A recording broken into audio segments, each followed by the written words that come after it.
it doesn't always click for people in the terms of the way we think about the traditional economy. I mean, we think about the GDP of countries. With SpaceX, we're going to be thinking about the GDP of planets. If someone launches a satellite or they sign up for Starlink internet service or they take a trip to the moon, all of that's adding to GDP. Right now, you've got the GDP of Hilton on the moon. Welcome to the GigaCast. My name is Gav, here today with Omar and Sawyer. Farzad here in spirit. And today we're talking about Elon Musk's new answer to our debt problem. Before we get started, 73% of y'all are still watching our videos but not subscribed yet. Go ahead and smash that subscribe button.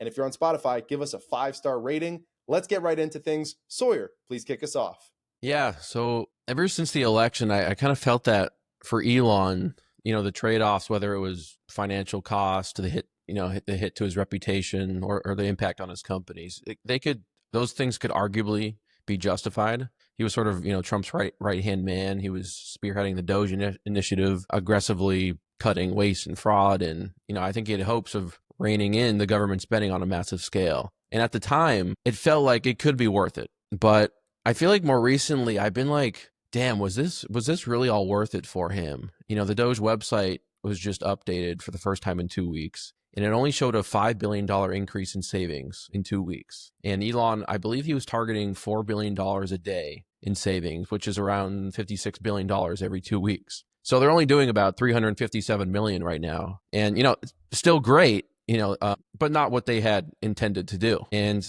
I know progress isn't really linear with these type of things, but still, I mean, I think this brings us to Elon's massive disappointment with the Republicans right now, and some of whom I think he helped get elected. I think Elon much prefers this system to the alternative, which, I think would be a Kamala Harris run one. But Elon made some pretty shocking comments, and Evan, you can sort of pull those up. But in the last week, he made it really clear that he's pretty unhappy with the lack of appetite to actually cut spending, to reduce the budget deficit and do what really needs to be done to address these problems. And I think it's even surprised Elon how little the Republicans want to cut spending, especially considering all the promises that these people or elected leaders campaigned on. A lot of these guys ran on many of the talking points Elon was putting out, and yet many are just seemingly sitting on their hands, not doing what they should be doing to cut the spending. And I think this is why Elon is significantly cutting back on his political spending. Why spend money to get people elected that aren't going to do anything different than the old guard that was just there before? So I think we were sort of promised, change, reform, draining of the swamp, whatever you want to call it. And it kind of seems like the swamp is winning right now, which sucks. So you sort of ask yourself, like, what does Elon do now?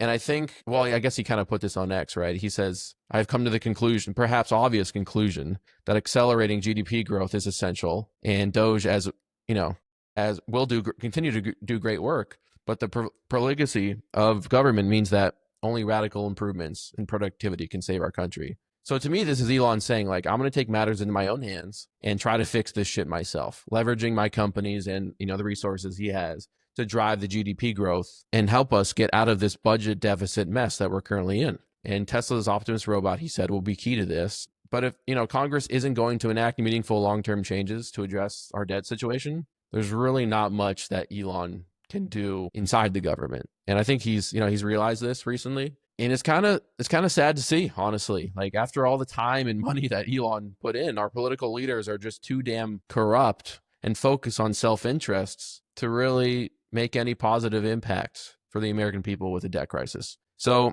I think Elon made a lot of sacrifices to do what he could so that Republicans won last November. And it seems like they're failing to deliver on many of the promises that they campaigned on. And you could argue, well, it's still early. The Trump administration only started a few months ago. But Elon wanted to move quick on this, and government's clearly not set up for that. But they could be doing more, and they're not. So at least Elon tried, right? And for that, he deserves credit. He's not going to fully step away from DOGE. He'll continue to be involved to some level. But even like on the Tesla earnings call, he was like, I'm only going to spend 1 to 2 days per week on it or in Washington. And since then, he's said, I'm going to spend 24/7 at my companies, sleeping at factories and whatnot. And even just a couple of days ago, he was like, I'm only going to go to the White House once, maybe every few weeks. So this is him just, in my eyes, just continuing to step back and back from this initiative, because I think he realizes they just introduced this massive spending bill that completely does the opposite of what DOGE sets out to do, which is cut the deficit, reduce spending and waste and all that. And that's what this massive bill is. It will just increase our budget deficit over the coming years, which is like what Elon's like, what the hell? It's like $4 trillion, right? Yeah. It's like, what the hell? All this work that DOGE is doing is just being reversed by this massive spending bill that just passed through the House. And, it still has to pass through the Senate. And I'm sure the Senate will make its own changes to serve their own self-interest. But yeah, it's a bummer. I feel for Elon because he spent a lot of time, money, and he took a massive reputation hit, and his companies suffered severely because of everything he did to get these individuals elected, and they're kind of just sitting on their hands. So Feel the same way, Omar? Yeah, I mean, I don't necessarily see it exactly the same way. I think that DOGE did really good work for what they could do, right? So they came in, immediately courts are blocking their access to doing anything. Okay, we want to cut spending. What are we spending money on? Well, you can't see that, okay? Okay, we're going to cut this. Okay, put it back, right? So Elon is so used to deciding we're going to do something in his businesses and just going and doing it. And unfortunately, the government doesn't work that way. You've got courts, you've got Congress, and they're just getting started. I think obviously they've set up the Department of Government Efficiency. They're going to do what they can over the next 4 years. But when you're on one hand saving a few Microsoft Office licenses and saving the government, $60, and then on the other hand, you've got Congress passing this massive spending bill, it's going to outdo any impact. And you saw Moody's downgrade the US credit rating, which of course people sort of were upset about, but there is really this underlying issue of the debt that financial markets are concerned about. So that's just government, right? You can do everything. DOGE could do their job perfectly. They could make amazing progress towards their goals, cut $1 trillion. But if the Congress is going in and passing a $4 trillion spending bill, that all goes out the window. So I think Elon really looked at the situation and he was serious about it. I don't think most of the politicians were really that serious about it. When you cut spending, it sounds good on paper until you're fighting with all the people whose budget you're cutting. And they're saying, hey, you're murdering babies. We really need this money. And of course, most of the time, there's no babies being murdered, but everybody's going to make that case. And there's a reason we got into this situation. Congress just isn't willing to act. So honestly, this realization that Elon, that he needs to increase GDP, which really he's talking about self-driving cars and robots, that's music to my ears as a Tesla investor. I wish he could have made more progress, but just a few months ago, things seemed so bleak, right? It seemed like, how are we ever going to get out of this situation? The company is just in so much trouble because of these people who are attacking Elon for politics. But now focusing on his companies, I mean, I don't think that people were sort of penciling that situation in where we have sort of a return to Elon classic so soon. So I think it's great news, and he's probably right. You can't get the government to stop their insane spending. But if you can drive growth through your companies, that can help us pull our way out of the debt burden. This is why I think the stock is probably up in the last week or so, despite the not so great China numbers and the registration or sales numbers coming out of Europe, and the weak growth there is that people are really happy that Elon is back full time at his companies.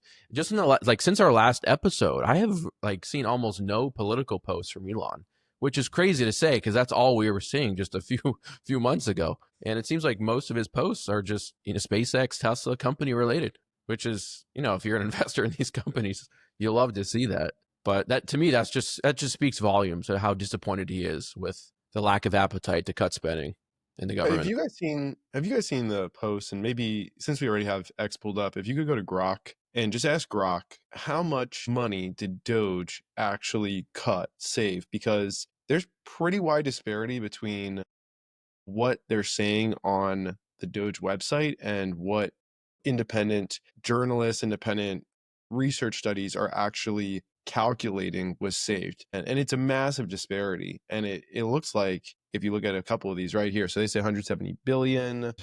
Yeah, here we go. NPR, CBS. And then there was one that was very it was kind of like bipartisan. Yeah. I mean, look at that number right there. Cool estimates of 2 to 34 billion when they're saying 170. Just curious your thoughts there. Yeah, I think the DOGE website says 175 now, but I think if you go, because they list all the links of how much they've saved and where the savings came from, but I don't think if you add up all of that stuff, it adds up to 175. So I'm not sure where the extra savings Yeah. really come I, from.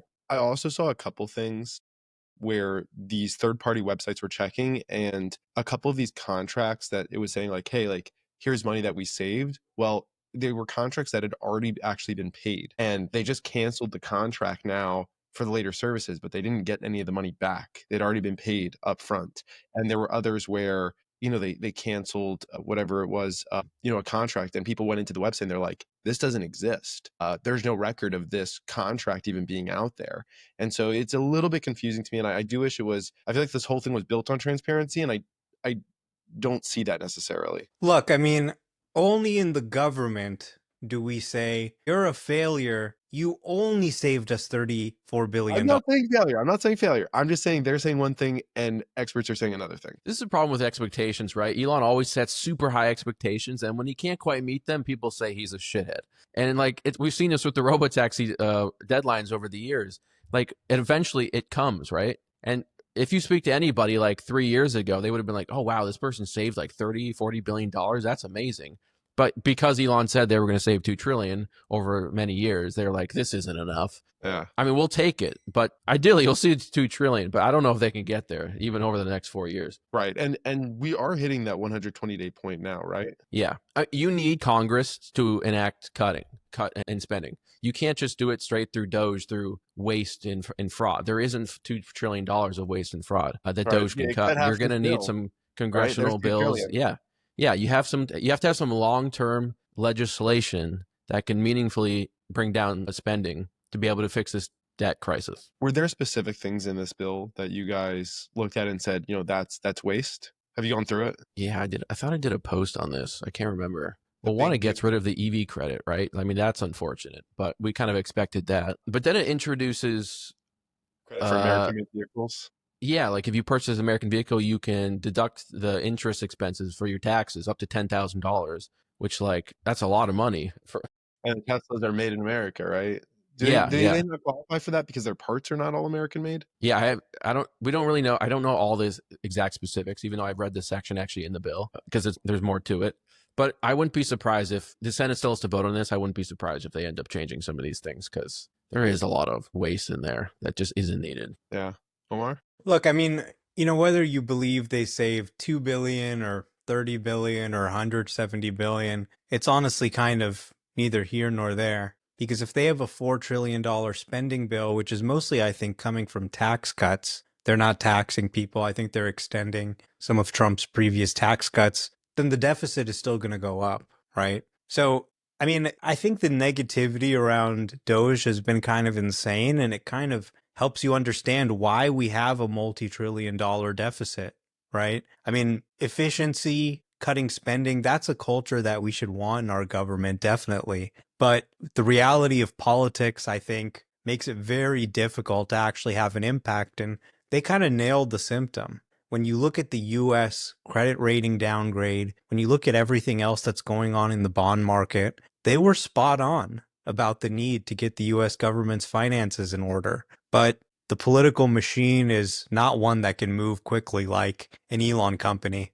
You hit on a good point, which was Elon saying, all right, well, clearly the cutting's not going to work. We have to stimulate GDP growth. And you were correct. He was talking about robots, self-driving, these different pieces. And this is good timing that he's talking about this because we're moving right here into June where we're going to actually see that launch in Austin of unsupervised FSD. And so I'd like to hear your guys' thoughts on kind of putting those two pieces together on, okay, we need to stimulate the economy, and him being the one to say, okay, let me just shift my focus. Maybe it's not cutting, it's stimulating the economy. I think when it comes to technologies like Optimus, it's a massive unlock of potential growth because you can input this technology in all kinds of industries, manufacturing, retirement communities, your daily life, a barista, and it frees up a lot of people to do other things that could increase productivity for the U.S. I'm curious to see how much Elon thinks Optimus will bring in terms of GDP growth for the U.S. We always heard Elon say that Optimus is going to create a sustainably abundant future. We're going to have more money and more abundance than we could ever want or need, really. But I'm curious how he thinks that's going to play out in the U.S. over the near to medium term, because I think he seems like he's more focused on that more now than ever. Now that he's realizing these legislative spending cuts aren't coming. Yeah, I mean, I think he's got the right idea, honestly. GDP growth really is the way that he's going to have an impact on this. And in a way, if he's taking his eyes off the ball at Tesla and SpaceX to focus on the government isn't having that much of an impact, then, the impact, I think, is a net negative in total. So we really want him focusing on his companies. That's really the way I think he can make a difference for the United States. At the same time, 10 cars in Austin next month is not going to have an impact on US GDP of 20 trillion. It's going to be really a couple of years before autonomy, by his own estimation, really has a material impact on GDP. And it'll probably be about 5 years before Optimus and humanoid robotics have a material impact on GDP by his estimate, which, is one election cycle. By the time we have the next president, we probably will have humanoid robots starting to really make a difference in the economy, which is kind of crazy to think about. Yeah, not going to shift overnight, but definitely will take time. Omar, we talked about this a little bit in our space the other day, and I'd love to just rehash for a second on here with Sawyer about time being the most valuable commodity in the world. Unsupervised FSD as well as Optimus actually creating time for people, and that leading to not just really abundance and, abundance of efforts and all these pieces, but more so just like a more stimulated economy where people now can shift that time over to other things. And part of what I wanted to ask you guys is, do you think that the time that's going to be opened up and created is actually going to lead to, better work, a more efficient lifestyle, economy, all these things? Or do you think that people are a little bit into it's just more scrolling on Twitter, right? Or it's just, hey, more time to watch movies. Do you think it actually leads to that productivity? Yeah, I mean, I think so. So much of AI is just about giving us our brain back, right? That time you were spending focusing on the road or maybe focusing on a chore that Optimus is handling for you, you can now do whatever you want with that mental capacity. So yeah, I mean, some people probably will scroll X. Maybe they'll generate some creator revenue share. But yeah, I think people will be able to do a lot more. It's just insane. I've been doing some software work recently. It's just amazing what AI can do and how much faster it makes the process, where you just type a sentence and it does what used to take you hours. So I think we're really moving into a future where people can spend all day scrolling and still get their work done in a fraction of the time. I think the average American spends like 12 days a year driving. That's 12 days that's freed up of your day over the course of a year. So what do you do with that time? I don't know. Maybe you work in the car. Maybe you just spend it doing other things that you enjoy, like hobbies. I don't know. But either way, it seems like a quality of life improvement. I wonder if we're going to look back, this is obviously pretty far off. Look back at driving cars almost like people who did their laundry by hand. You see these old pictures of people and they're have the laundry and they had to suds it up and comb it over. Now, I don't think anybody does, for the most part, too many people, full loads of laundry by hand. 99% of people, at least in the US, obviously. It's sort of like when you think about yeah. the iPhone, it's kind of hard to remember almost like life before the iPhone because it changed the world so much. I think that self-driving and robotaxis is going to be somewhat similar, and that it's just going to completely change the way we move around and the way we look at, I don't want to go get this, or it'll just be so much easier. You won't even have to think about it. I think you're going to see a lot of people traveling much farther than they did before. I think, one of the reasons people don't want to drive far is because it's so draining. It's exhausting. You hate traffic. That's a drag. But if you don't have to deal with any of that, you just sit back and watch movies and relax in the robotaxi. But people might be fine driving hours and hours. So maybe that increases, tourism in certain areas of the U.S. or elsewhere. And, places that didn't have a lot of traffic and, tourism maybe will all of a sudden. Yeah, I think Sawyer's definitely right. This is just happening so fast. I mean, you look at the scale out of Waymo, you look at what Tesla's doing, videos from France, the Netherlands, China, all these places. It's just happening very quickly. And I think we will look back and just be kind of shocked at how the world used to work. Just the same way people who are kids these days might say, wait a minute, you had to call the movie theater or movie phone to find out when the movie show times were? I think we're going to look back at this system of human driving, and kids in the future will be kind of perplexed that this was how we lived, that people crashed and we were just okay with it. They'll say, how did you sort of do this or that? It is a lot like smartphones in that I think we're moving into a very different world. Even like things like customer support and service. You used to just talk to humans all the time, whether it be at Apple or Amazon. And now every time I talk to a chat service bot on like Amazon to handle a return or an issue, as I'm just talking to AI the whole time. I don't ever talk to a human the Well, entire really time. good. Theirs is really advanced. Some of the others need some help, but I get where you're going with, like, that's the direction. And eventually, do you think it's going to be indistinguishable from a human? How long does that take? Yeah, I mean, I think it already. When I talk to some of these chatbots, I'm like, is this a human? It's hard to tell. They're good. Yeah, they're really realistic. And I mean, the user experience is just so much better. I mean, Tesla's actually been implementing this on their own phone support for insurance and things like that. Right now, you call support, you get stuck on hold for an hour listening to some crappy music. Then you get on the phone, it's Kripar from India, and you're talking to some guy with a thick Indian accent. We're moving into a future now where you call, where they answer instantly, where you can get your request handled perfectly every time, where everyone you talk to is super knowledgeable. It's just going to be a better experience for the customer. We're already seeing it at Tesla with the way they're integrating AI across their customer support services. Yeah, they're definitely leading the future there. Okay, so some good pieces. Is there anything else that you guys think when he talks about stimulating GDP growth that he's referring to? One of the things that he's been tweeting a ton about is SpaceX. Do you guys think that that fits into that somehow? Absolutely, yeah. Yeah, I think it does. Yeah. Not How only so? through Starlink, but it's hard to sort of imagine what Starship is going to unlock in terms of capabilities and what we'll be able to do as a civilization beyond just like going to Mars. It has such a massive payload capacity that it'll be able to throw things up into space that we never really even imagined before. So it's going to be interesting to see what happens. I don't think it's going to be like, asteroid mining or anything like that, but more just like could be like tourism opportunities, massive satellites that have capabilities that we just were never able to throw up there before. So I'm interested to see what happens. Yeah, I mean, SpaceX is going to drive GDP growth massively. It doesn't always click for people in the terms of the way we think about the traditional economy. I mean, we think about the GDP of countries. With SpaceX, we're going to be thinking about the GDP of planets. If someone launches a satellite or they sign up for Starlink internet service or they take a trip to the moon, all of that's adding to GDP. Right now, you've got the GDP of Hilton on the moon that's being considered in sort of, total human GDP. So all of this is really important. I mean, if you think about sort of adding new planets worth of GDP, it really doesn't get any bigger than that. So SpaceX is, I think, super critical. It was interesting to see the launch yesterday. It didn't go off perfectly, but they did make some major improvements. The last two times we saw the ship break up in orbit. This time it actually started descending back down to Earth. So significant progress there. I think Starship is just a game changer, not just for services like Starlink, but for setting up a base on Moon, going to Mars, space tourism. It's going to change the space economy forever. Yeah, I want to dive a lot deeper into SpaceX. But before I do that, just rolling us back for a second to the AI conversation. I want to get your thoughts on this, Omar. Evan, can you pull up the post from Sahil Bloom talking about, I believe it's Opus 4, which is coming from Claude.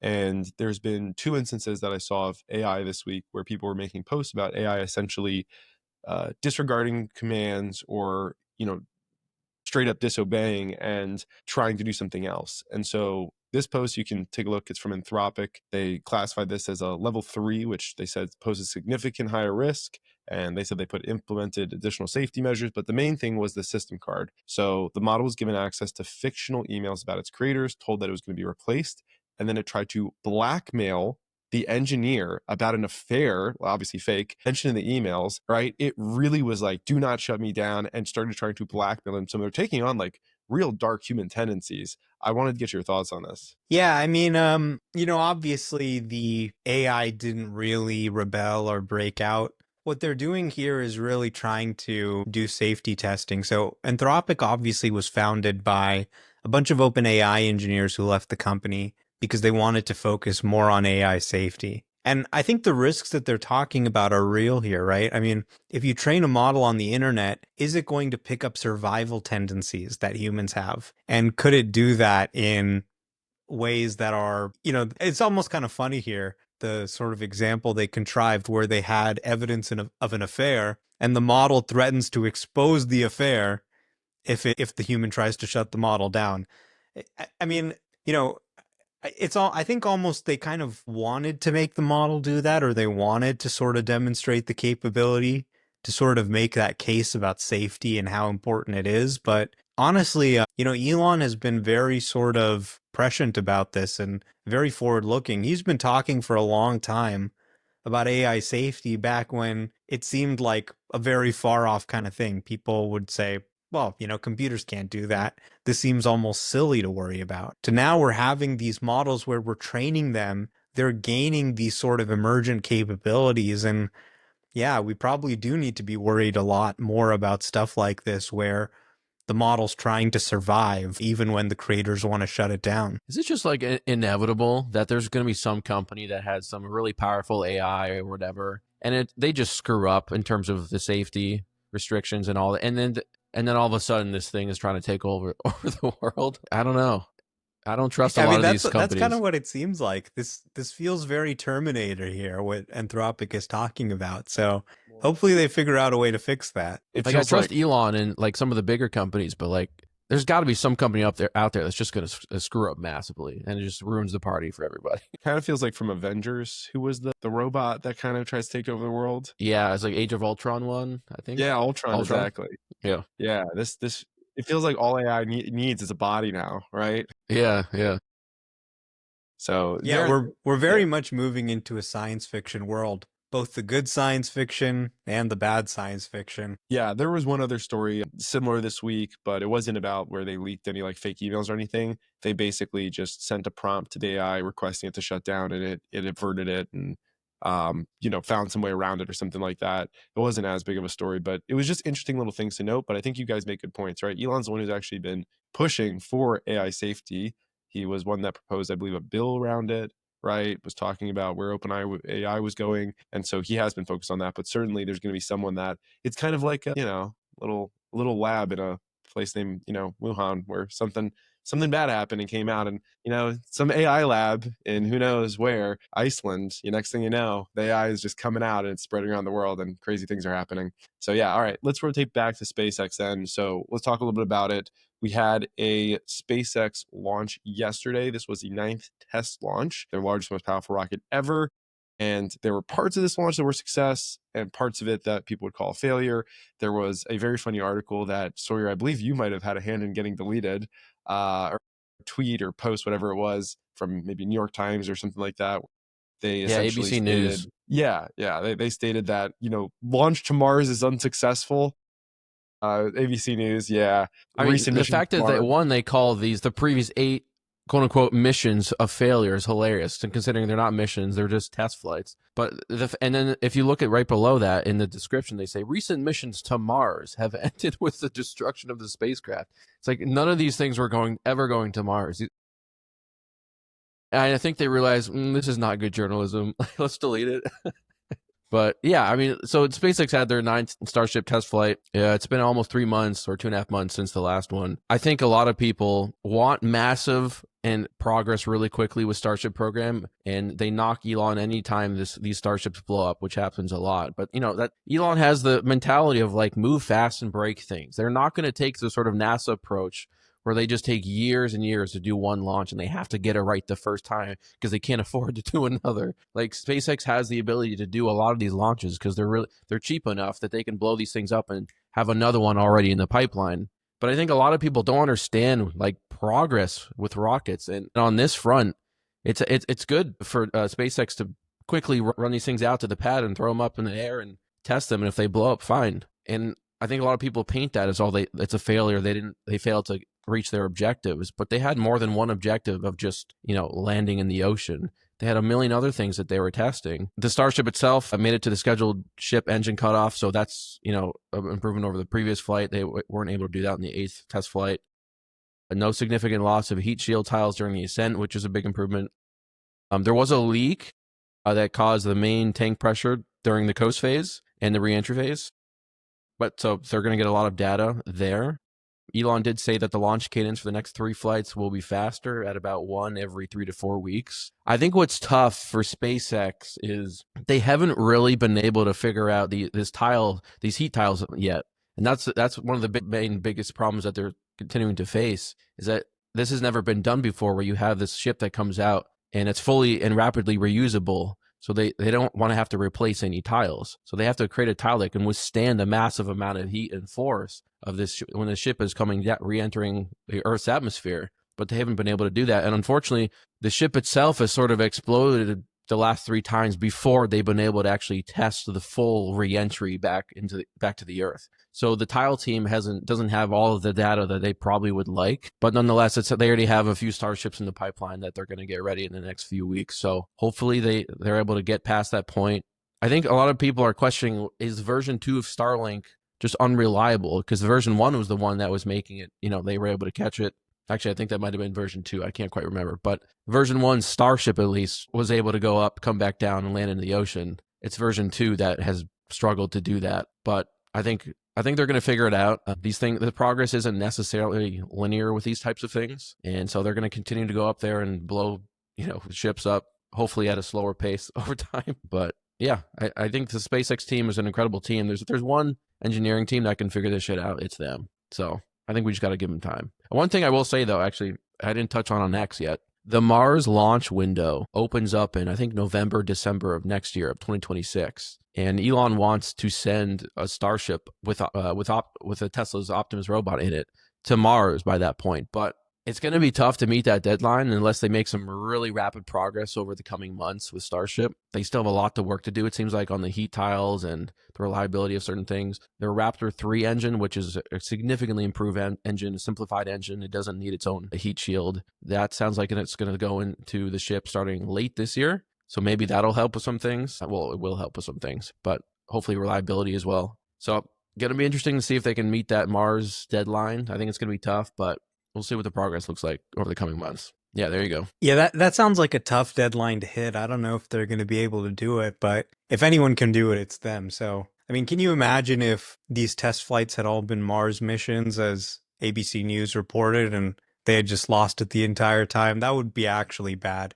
But no, these are just test flights. I mean, this is the biggest rocket that anyone's ever built. And, if you know the history of SpaceX, you view things, I think, a little bit differently than the public. The public just sees it as, oh, there was this big explosion, something went wrong.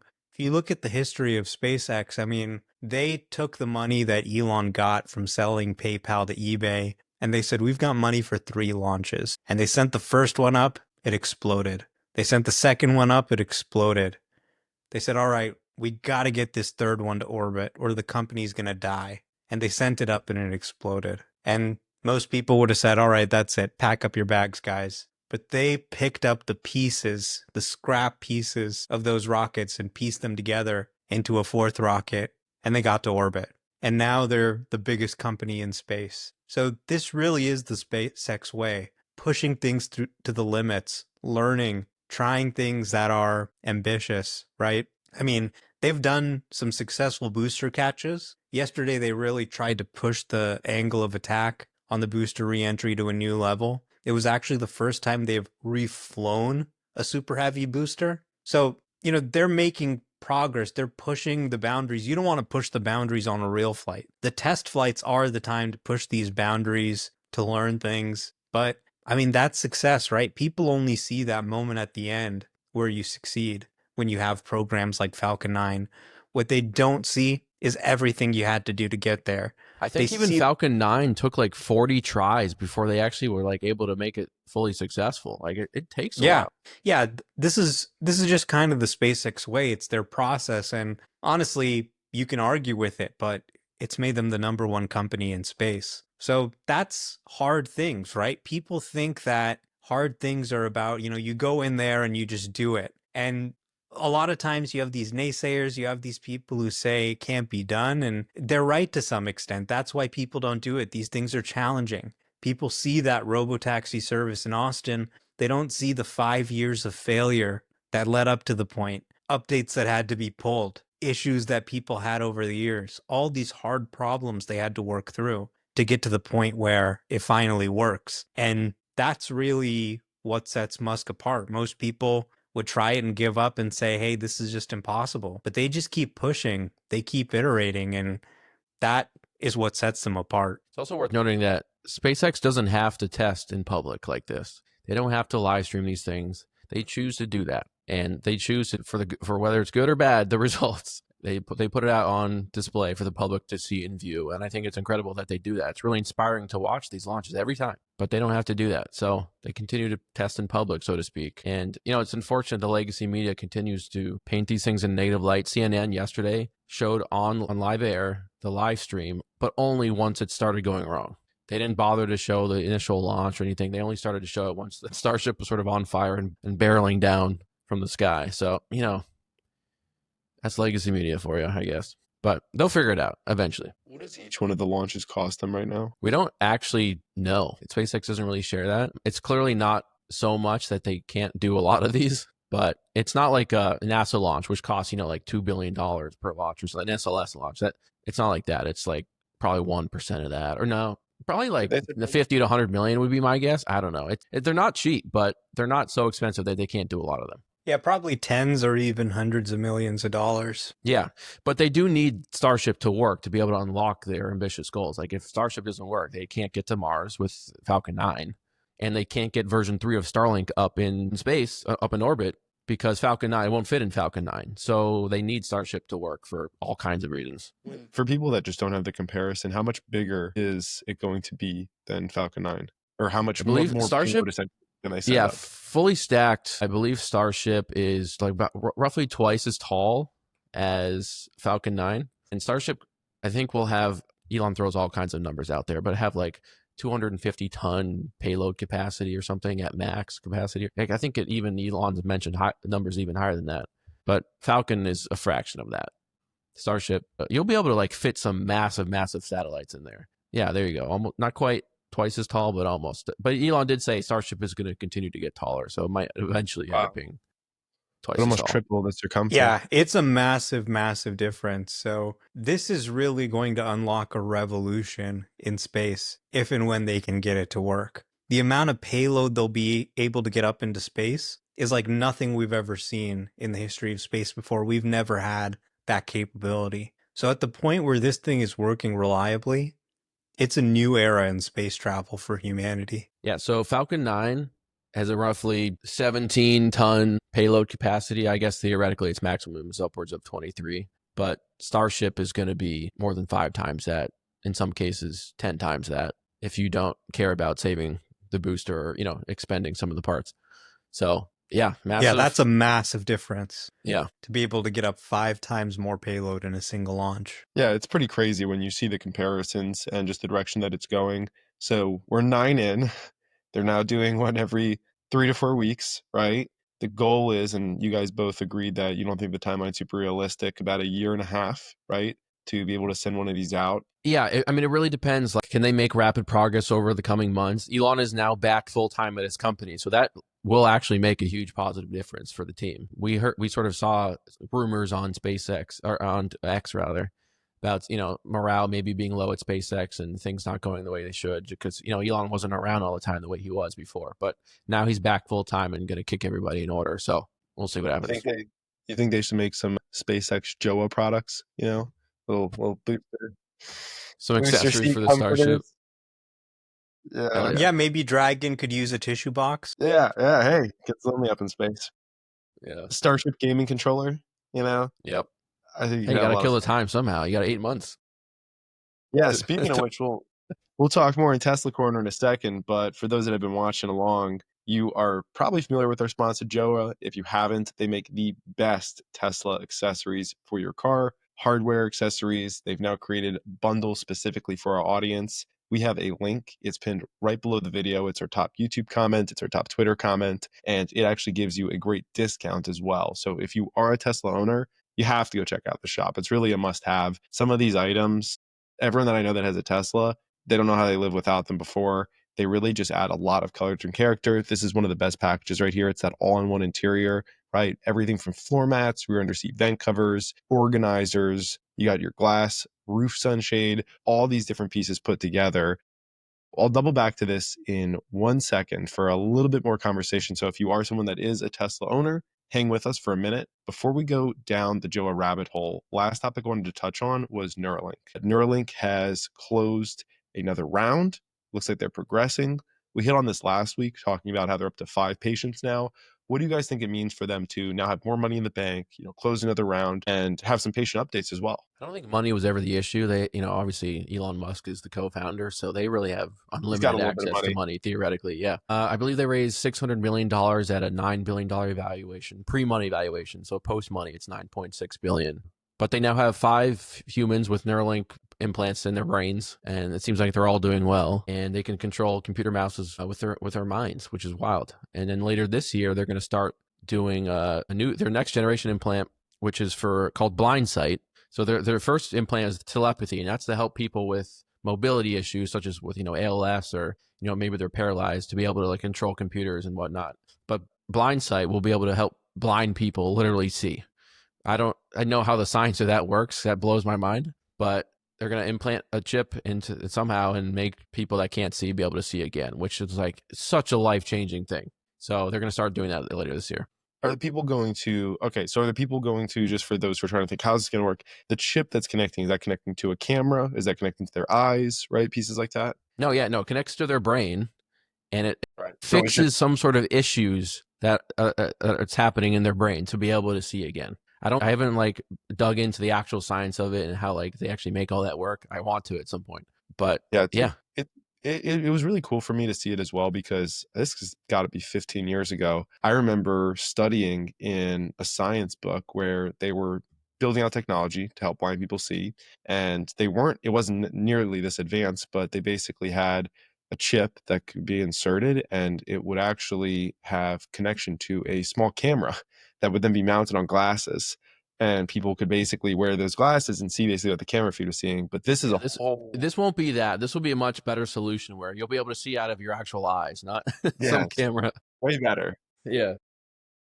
Hey, listen, any site's good site, but it is pretty crazy what it does. Omar.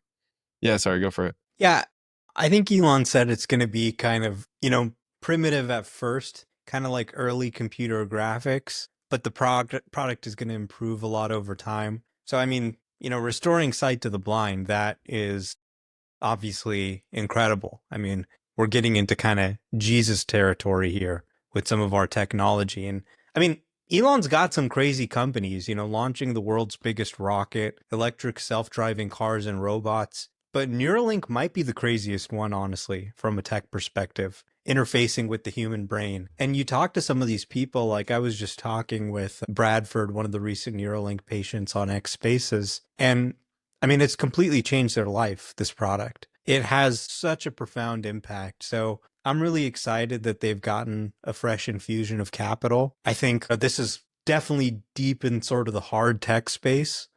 And they're just really doing incredible work. Being able to control a computer with your brain is insane. Blind sight. And they've now got 5 human patients with this technology. I remember when it seemed so distant and so far off to ever be able to do this safely in a human, and they've done it with 5 people, and they're going to continue to expand. So slowly, over maybe a decade or so, I think the product is really going to evolve to a point where some of us might actually want to get it implanted in our brain. I mean, imagine being able to control the computer with your brain. That might have much more widespread consumer use than just the medical use cases they're focused on today. I think if you try to think about all the things that Elon's companies do, like Tesla wants to do robotaxis to save lives. SpaceX wants to, do Starlink and take us to Mars to sort of improve our lives. But Neuralink literally completely alters your life and enables you to do things like that you just couldn't do before. A lot of these people that are getting these surgeries have a really low quality of life. And because of this technology and this Neuralink chip, they're able to do things that they couldn't before and converse with people that they couldn't, it makes them cry because it's like they feel like they have a life again. Whereas before they were like, what am I doing? I don't have anything to live for.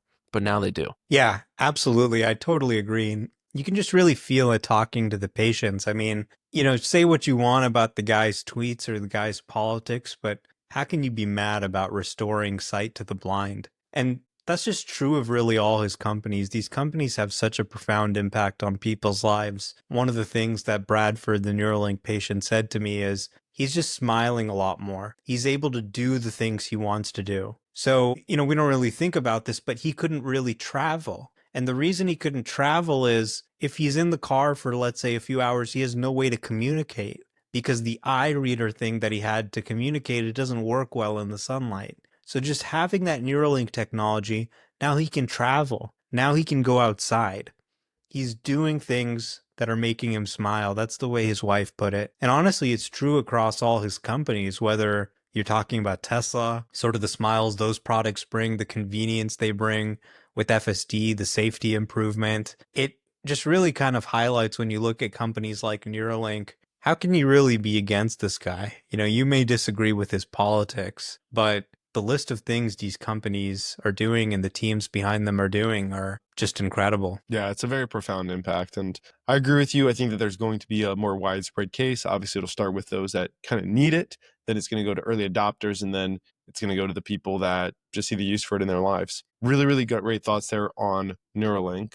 Doubling back to Jowua for a little Tesla corner talk. Before we share our final thoughts, make sure you stick around for those. I'd be curious. Do you guys have any fun experiences in your cars this week in your Teslas? Actually, it was a really sunny day actually a couple of days ago, and I was out in my new Model Y, and the new Model Y, its roof has a silver coating, and it's able to reflect 30% more heat than before, but it still gets pretty hot in there. So I was like, I'm kind of wondering if I should get the Jowua sunroof cover, because the Tesla one is okay, but it doesn't give as much sun protection as the Jowua one. So I might end up ordering that. Part of the all-in-one package. Sounds like a good one. I thought where you were going to go with that was it was real sunny, and I pulled out my sunglasses from the under, console piece.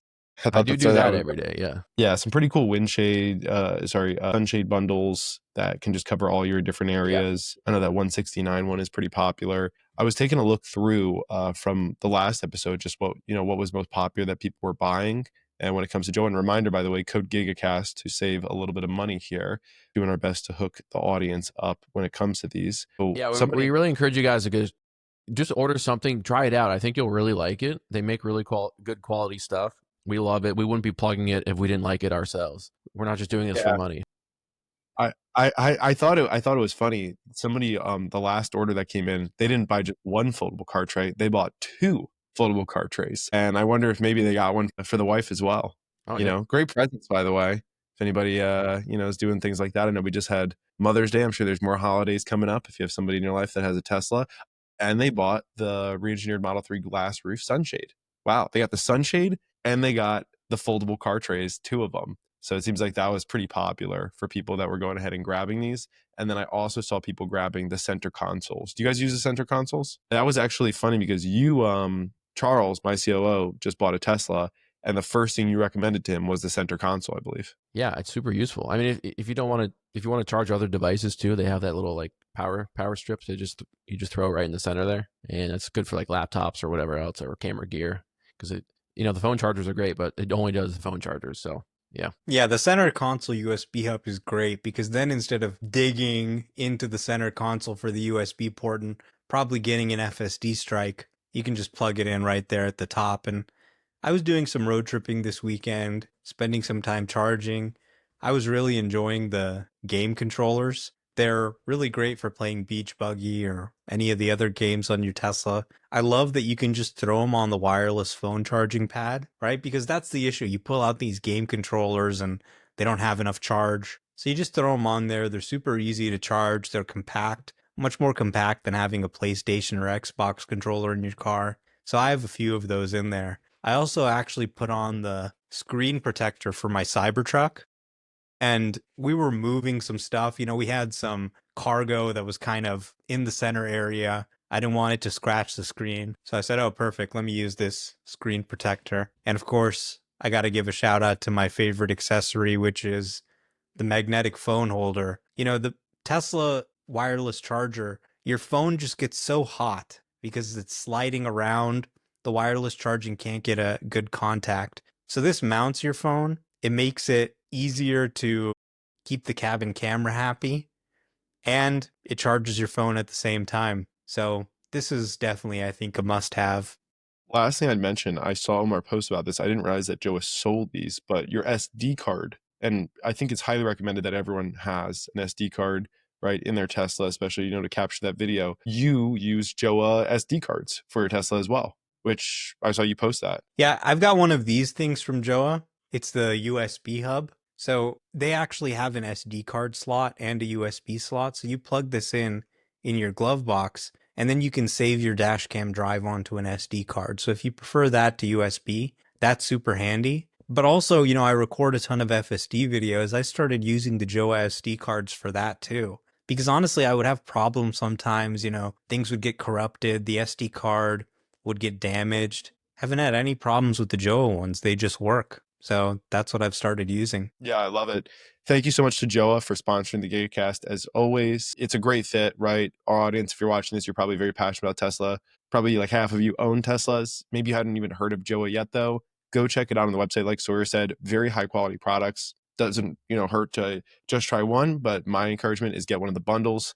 There's cheap, medium, expensive type bundles, right? So you can grab whatever is best for you and just go ahead and really soup up that Tesla. You probably spend a lot of time in it, especially with unsupervised FSD on the horizon. You're going to spend even more time, and these products are just going to continue to make more and more sense as we get there. Sawyer, any final comments for this one? No, they just make good stuff. That's why we partner with them. So go try it out. Perfect. Any other general comments overall on everything we talked about? DOGE, SpaceX, Neuralink? I don't think so. Glad to see Elon back full time, focusing on the companies. I said on X, engineering Elon is my favorite Elon. So it's good to see him stepping away from politics.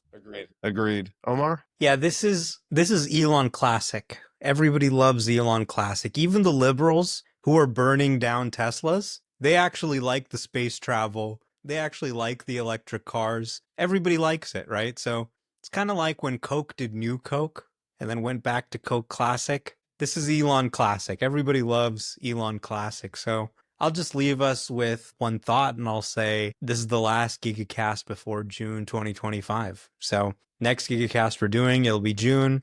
We don't know when the Robotaxi service is going to launch, whether it's June 1st or closer to June 30th. Honestly, I would probably guess closer to June 30th, but who knows? Maybe they'll surprise us. Yeah.